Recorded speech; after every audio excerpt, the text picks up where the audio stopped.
Huwag kang matakot magmahal.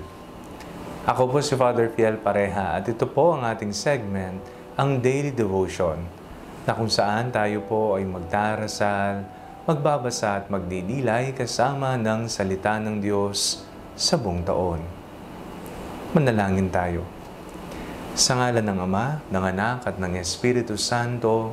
Amen. Halina, banal na Espiritu, liwanagan mo ang aming puso at isip, nang maunawaan at mais sa buhay namin ang iyong salita. Amen. Our Bible passage for today is from the Gospel of St. John chapter 15, verses 9 to 11, and I read it for you. As the Father has loved me, so I have loved you. Abide in my love. If you keep my commandments, you will abide in my love, just as I have kept my Father's commandments and abide in His love. I have said these things to you so that my joy may be in you, and that your joy may be complete. Dahil sa mga pagkabigo sa buhay, o kaya naman sila ay nasaktan sa nakaraan, natatakot na silang magmahal muli. Ang pagmamahal na tinutukoy ng ating Panginoong Jesucristo sa binasa nating Ebanghelyo ay ibang uri ng pagmamahal. Ito ang pinakamalalim na pagmamahal na pupuno sa ating pagkatuwa, na magbibigay sa atin ng ganap na kaligayahan dito sa ating buhay.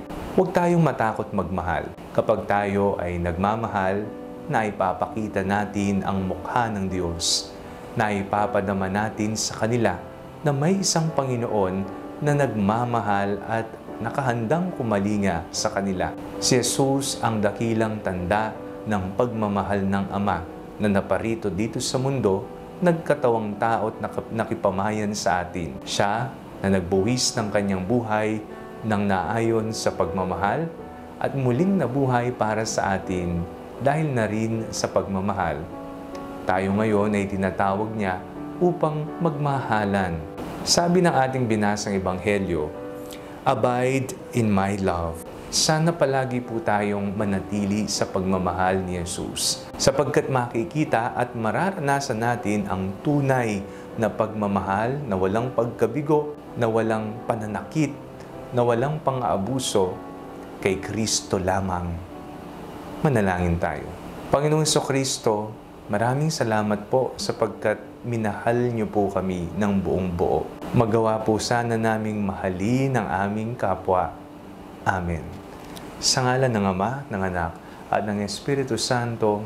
Amen. Huwag po ninyong kalimutang i-like ang video ito. Mag-comment po kayo and share it with your family and friends. Ang Panalangin Bago Matulog ay may sariling Facebook page na po.